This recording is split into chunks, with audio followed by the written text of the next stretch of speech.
Hello everyone, I am Tanya Pandey and you are watching इट्यूलाइट। अब तक हमने फील्ड और उससे रिलेटेड कुछ थ्योरम देखे हैं। लास्ट क्लास में हमने इंटीग्रल डोमेन, फील्ड और साथ में एक और थ्योरम के बारे में जाना था जो कहता था कि हर फील्ड एक इंटीग्रल डोमेन होता है। इस क्लास में हम एक और थ्योरम के बारे में जानेंगे जो कह रहा है कि हर फाइनाइट इंटीग्रल डोमेन एक फील्ड होता है। अगर आपने अब तक वो वीडियोस नहीं देखे हैं तो नीचे दिए गए डिस्क्रिप्शन बॉक्स में जाकर जरूर देखें। तो हमारा जो थ्योरम कह रहा है कि वो हमें प्रूफ करना है कि हर फाइनाइट इंटीग्रल डोमेन एक फील्ड होता है।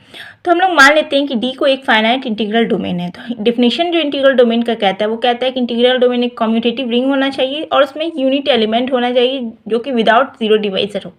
तो इस डेफिनेशन से हम लोग मान लेते हैं कि हमारा एक इंटीग्रल डोमेन डी है जिसमें A1, A2, A3 और AN करके n डिस्टिंक्ट एलिमेंट है। अगर ये डी एक फील्ड है, इसका मतलब ये है कि हम लोग को शो करना होगा कि हर नॉन जीरो एलिमेंट डी के लिए एक इन्वर्स एग्जिस्ट कर रहा है। कहने का मतलब है फील्ड होने के लिए डी प्लस के साथ भी अबेलियन ग्रुप होना चाहिए, साथ में डी मल्टीप्लिकेशन के साथ भी अबेलियन ग्रुप होना चाहिए। चूंकि डी एक इंटीग्रल डोमेन है यानी रिंग है, कम्यूटेटिव रिंग है, तो ये प्लस के साथ अबेलियन ग्रुप है। इसमें यूनिट एलिमेंट भी एग्जिस्ट कर रहा है। यूनिट एलिमेंट यानी कि आइडेंटिटी एग्जिस्ट कर रहा है।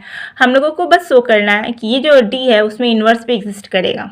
इसके लिए हम लोग क्या मान लेते हैं कि कोई एक एलिमेंट ए है जो डी में बिलोंग करता है और हम लोग एक सेट कंसिडर करते हैं। वो सेट है हमारा A.A1, A.A2 ऐसे करके AN तक, यानी हमने डी के सारे एलिमेंट में ए के साथ मल्टीप्लिकेशन कर दिया है। तो हम लोग को पहले शो करना होगा कि इसका सारा एलिमेंट डिस्टिंक्ट है। तो हम लोग उसके लिए क्या करते हैं कि पहले मान लेते हैं कि डिस्टिंक्ट नहीं है। तो उस केस में हम लोगों ने क्या कहा कि A.AI is equals to A.AJ। Condition ये है कि आई और जे बराबर नहीं होना चाहिए, क्योंकि अगर आई और जे बराबर होता है यानी ये दोनों ही सेम एलिमेंट का बात कर रहा है। तो इसको हम लोग ऐसे भी लिख सकते हैं और साथ में जब हम ए कॉमन लेंगे तो हो जाएगा AI माइनस AJ। ये पॉजिटिव था, LHS में आया तो ये निगेटिव हो गया और साथ में ये कॉमन हो गया।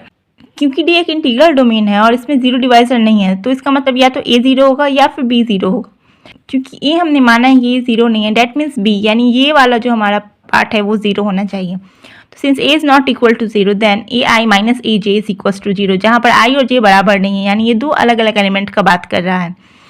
हालांकि इस केस में जब हम ये साबित करेंगे तो ये पता चलेगा कि AI is equal to AJ for AI is not equal to J। लेकिन हमने माना है कि D है उसके पास डिस्टिंक्ट एलिमेंट है, यानी A1 A3 के इक्वल नहीं हो सकता है, A3 A4 के इक्वल नहीं हो सकता है, A2 A4 के इक्वल नहीं हो सकता है। अलग अलग एलिमेंट्स है इसमें। लेकिन हमारे केस में आ रहा है कि दो अलग अलग एलिमेंट्स बराबर होंगे, जो कि एक कॉन्ट्राडिक्शन साबित कर रहा है। दैट मीन्स जो ये एलिमेंट था AI is not equal to AJ, इसका मतलब D1 के पास भी n डिस्टिंक्ट प्रोडक्ट है, यानी अलग अलग डिस्टिंक्ट एलिमेंट है।